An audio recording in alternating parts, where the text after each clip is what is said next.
Government schools provide free education to the children of Australia, except for the children of foreign nationals living and working in Western Australia on temporary visas.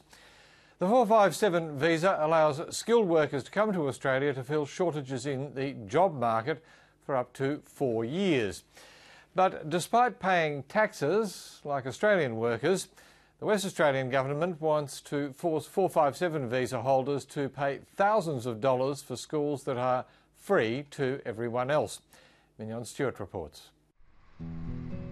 For the Flanagans, Australia was the land of hope, a new start for a big family suffering badly with the recession in Ireland.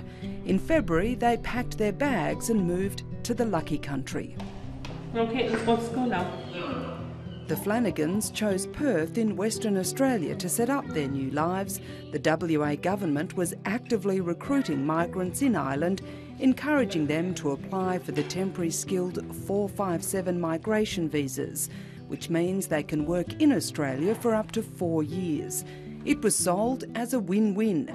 Families would get a fresh, prosperous start down under, while the government would get workers keen to do jobs difficult to fill locally.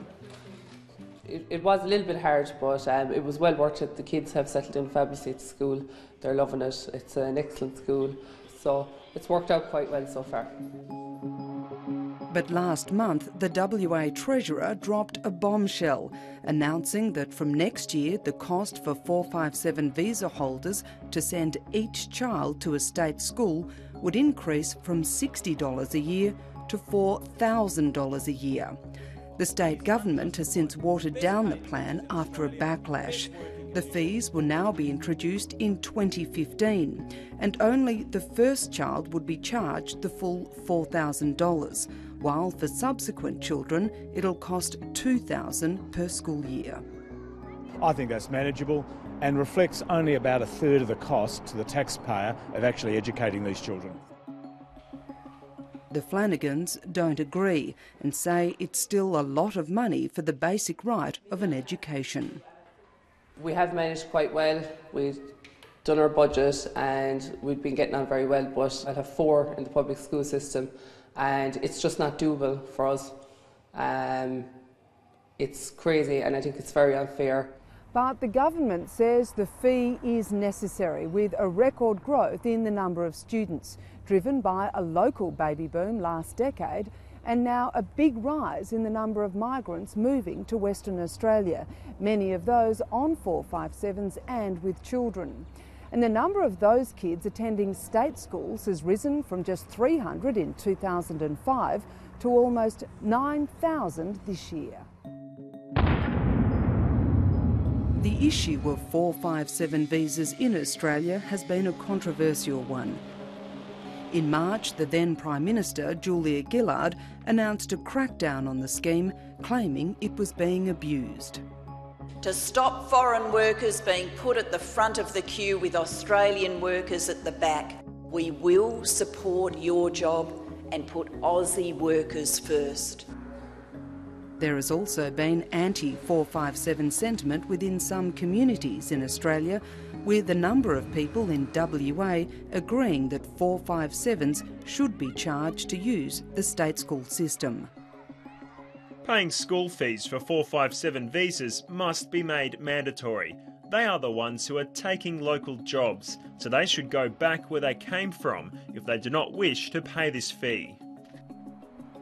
The Western Australian Premier, however, says he understands why 457 visa holders are angry, but says education costs, and the fee will raise more than $60 million over the next 4 years. We've literally got thousands of children of 457 visa holders in our government state schools not paying towards the cost of their education. And you know, it's in the order of 15 to 20 primary schools full of children. That's a huge cost burden on the rest of the education system and every taxpayer. But 457 visa holders argue they pay tax and are unable to receive any benefits like Australia's healthcare system, Medicare, or childcare rebates. Alan Edulantes arrived from the Philippines 2 years ago and is one of those affected. He works in an abattoir in Harvey, 100 kilometres south of Perth. The meat worker and others in his community are shocked they'll have to pay so much for their kids' education. Some of my friends are thinking they're sending their children back to the Philippines to continue their studies because it would be too much for them to pay $4,000 a year. And some are even contemplating to go to other states. The Filipino community in WA is protesting against the charge. So yan, meron po kayong mga tanong sa mga slogans natin? Carmelita Baltazar from the migrant advocate group Migrantes says this kind of policy could put migrants off coming to Australia. We need these skilled migrants to help build our economy, and they're doing so much for our community, our society, the economic upliftment of Australia. And immigration lawyer Alan Chanasman agrees. He says large education fees for those in the west of the country, a state still desperate for workers, will deter many from applying. Oh, absolutely. I don't have any doubt about that at all. The simple fact is Australians do not want to travel to regional Australia, particularly regional Australia in the west, where living conditions are really tough.